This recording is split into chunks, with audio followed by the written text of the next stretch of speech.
그러니까 매트릭스하고 에반게리온이 전체 내내 다 기독교에서 촬영한 걸 막 다 도배를 할 수밖에 없는 거예요. 아, 참고로 에반게리온 감독은 안노 히데야키입니다. 아 맞아, 안노이 덕계죠.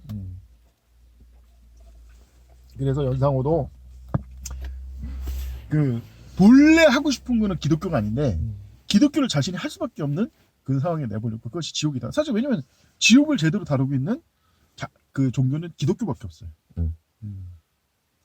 애초에 다른 종교는 가장 큰 문제. 지옥이 왜 만들어진지 몰라요. 인간을 벌주기 위해서 만들었다는 뭐 착각성에 빠졌는데 지옥은 인간을 벌하기 위해서 만든 게 아니라 천사 하나님을 대적한 천사와 이 그룹 마귀 사탄을 대적 심판하려고 만든 게 지옥이라 이거예요. 근데 거기에 왜 인간이 가냐? 이건 간단하죠. 인간이 마귀 짓을 해서. 마귀처럼 돼서. 아니 저게 마귀 짓을 한 거예요. 네. 왜냐면 이 천사와 아니, 인간과 이 천사들의 차이가 뭐냐면 천사는 하나님을 직접 보거든요. 인간은 볼 수가 없어요. 그래서 원래는 인간은 그런 한계 때문에 웬만하면 지옥에 갈 수가 없는데 아직 아예 못 가는데 아주 극도로 극단적으로 하나님을 대적하게 되면 마치 하나님께서 계속 그 사람을 돌이키려고 막 역사도 하고 그런 것이 충돌하면서 마귀처럼 마치 하나님을 본 것처럼 확실한 상황에서 하나님을 대적하는 상황이 발생하는 거예요. 대표적인 게 그 예수님 당시에 그 바리새인이나 사두개인들도 예수님 이 정도 보니까 이건 메시아가도 이 정도는 할 수 있을까라고 솔직히 메시아가도 이 정도 못할 것 같은데 정도로 막 그냥 환자가 식어버리는 거예요. 죽은 사람이 발톱도 일어나고 그래서 근데도 불구하고 어떻게든 하나님을 대적하려겠다. 이미 자신들은 다 알고 있어. 예수님이 아니 메시아가 아니면 누가 메시아냐. 솔직히 진짜 다른 메시아가 설령 있더라도 와서 맞짱 뭐 이적으로 맞짱 대결해도 이수가 있을까 이 정도로 이적을 행하는데 하지만 그럼에도 불구하고 대적을 했다. 결국 마귀 선을 넘은 거야. 인간이 내 선을 넘어서 마귀의 영으로 들어가면서 이 사람들이 그냥 이 사람들은 솔직히 예수님이 짜증나면서 변신해가지고 진짜 그 변형산에서처럼 변신이라고 좀 표현하고 그렇지만 그런 모습을 봐도 대적할 놈들이에요. 그러니까 지옥에 들어간다. 근데 제가 솔직히 저도 이제 여러 가지 복음 전파도 해보고 느낀 건데 이 하나님 대적한 사람들은 정말 지옥에 가는 사람은 근본적으로 완전히 이 사람들이 뭔가 경지에 오르지 않고는 지옥에 못 간다. 어떻게 이렇게도 표현할 수 있어요.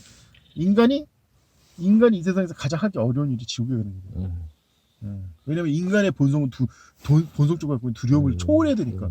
그럼 그 자체가 득도나 어떤 경지에 이른 게 아닌가라는 생각이 듭니다. 그 어려운 걸 그렇게 쉽게 해내다니. 왜냐면 이 사회 전체가 수천 년 동안 그것만 위해서 매진한 거예요. 지옥에 가기 위한 레이스를 펼친 거죠. 그리고 거의 이제 정점에 도달했다고 할까. 자, 그래서 이제 이런 여러 가지 이 사회가 아이러니하게도 반기독교적이에요. 그러다 보니까 자연스럽게 기독교가 상대에서 대비가 되고, 그러니까 자연스럽게 자기의 어떤 그 사회를 사실 이 아까 말한 그 사람들도 추구하는 게 사회를 초월하기로 해요.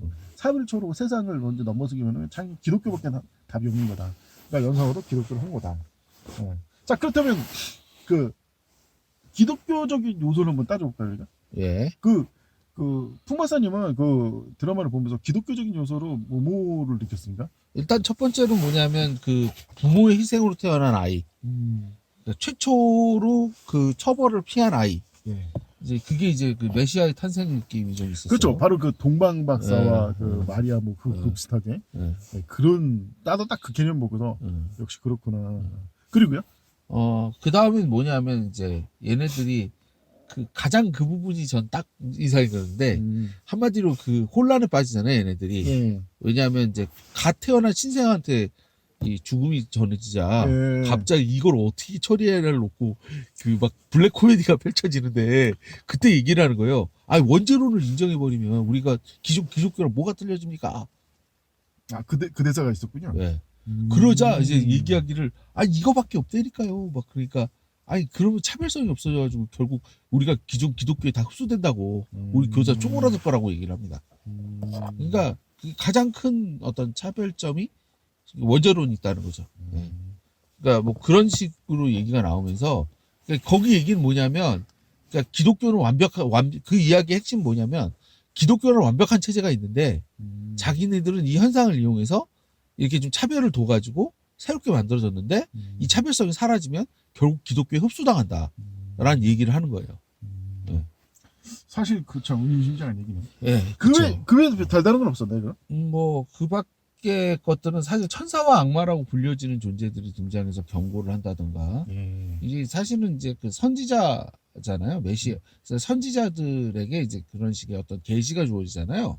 이제 그 계시처럼 사실 묘사를 했다는 거 그것도 참 재미난 현상이고 근데 이제 무엇보다도 가장 저기 했던 게 뭐냐면 사실 가장 뭐 충격적이라고 얘기해야 될까? 저는 좀 깼던 장면이 뭐냐면 맨 마지막 장면이에요. 다시 뭐 지옥 같은 애가 다시 돌아오는 거. 왜 그래야만 했나? 사실 원작에도 없고.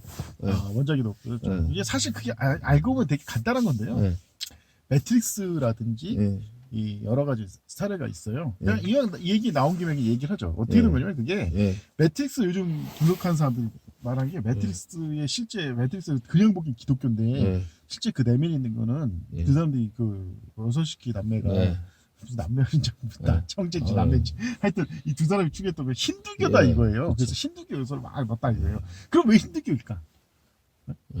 왜 힌두교는 어떤 종교인지를 일단 알아야 돼. 힌두교는 사실 뭐 겉보기에는 뭐 복잡하죠. 쉽게 간단해. 등대지고 배불러서 할 줄 없는 놈들이 자기 기득권을 지키려고 만든 게 힌두교라는 종교예요. 그래서 아니 그걸 어떻게 그렇게 단정하니까 대표적인 게 인도 드라마를 보셨는데 인도 드라마가 수백 편이 나오는 거예요. 한 번 하면 수백 편이 나와. 왜 나오냐?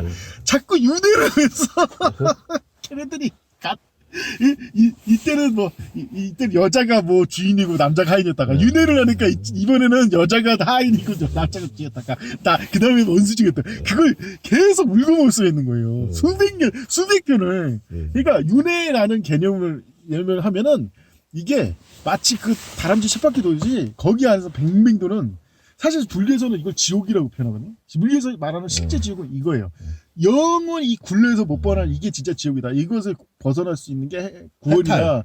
그래서 그걸 보고 해탈이라고 한다. 이 윤회에서 벗어나는 초월적인 존재가 되는 게 해탈이다. 뭐 물론 이제 뭐 불교는 애초에 그런 어떤 해탈을 사실은 불교는 해탈 같은 거 다 부정하고 다 마음먹기 나름은 아니야. 이거예요 불교는. 그러니까 또 그렇지만 어쨌든 그냥 좀 윤회랑 대비해서 하면은 또 그렇게 따지는데 왜냐면 이제 인도 사람이니까 부처가 그래서 인도라는 데가 특징이 뭐냐 인도라는 나라는 히말라야 산맥으로 위는 봉쇄되고 밑에 바다지 않습니까?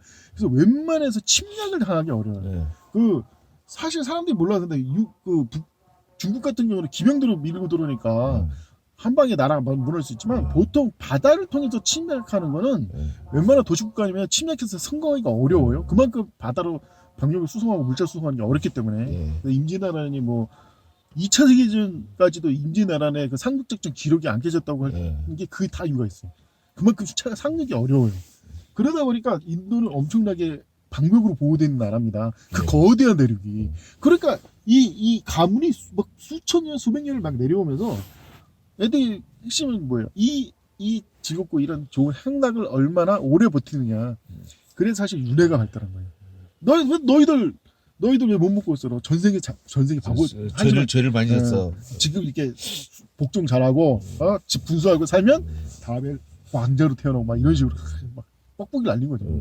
그래서 힌두교는 인도는 윤회가 발달했다. 자 그러면은 왜 이 멀스시키 형제는 이 힌두교를 했을까? 윤회 때문에 그래요. 쉽게 말해서 자기애들의 이 지금 현재 누구 있는 지위가 너무 좋은 거야. 어떻게 보면 세계 최고의 감독이라고 해도 과언이 아니니까.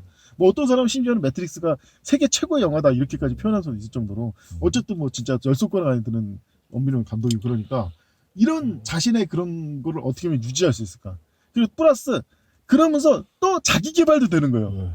적당한 자기의 이 현재 영역을 지키는 한에서 자기 개발도 하고 심심하면은 쉽게 해서 부처도 되고 심심하면 뭐 안심하면 왕자도 하고 그럼 자기 개발되는 거야. 윤회라는 개념이 그거거든. 왜냐?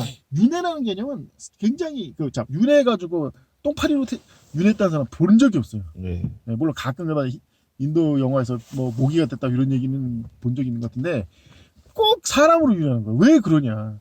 윤회는 그렇게 자기 스스로 이제 망상에 빠지고 아니 사람이 되기도 하고 똥파리가 되고 구더기가 될 수도 있는 걸 굳이 꼭 사람이라는 거예요. 그러니까 그런 영향을 했다. 그래서 연상호 같은 게 왜 윤회를 했을까? 사실 이게 윤회거든요. 내가 제일 핵심을 좀 빼먹고 얘기해. 그게 지금 뭘 한 거면 윤회를 한 거예요. 천국이나 지옥으로 간 게 아니라 지옥에 있다 윤회는 이거 힌두교냐 힌두교. 뭐 불교에서도 윤회 있다고 하면 그건 헛소리고 그건 다 그냥 자기 그 종교팔이 하려고 네. 불교에서 막 기독교 막 빨아들이고 막 예. 온갖 종교에서 막 그 심지어 진화론도 믿어요. 요즘 불교는 그런 진화론 원래 불교는 잡탕 종교라서 그런 거고 윤회는 무조건 힌두교인데 그 워서식 형제점 연상호도 이제는 많이 뭐 누리고 있고 뭐 그런데 적당히 이 지위를 지키면서 뭔가 좀 자기 개발도 하고 그럴 만한 게 뭐냐 윤회다 그런 연상호의 마음이 거의 들어온 거다 이거죠.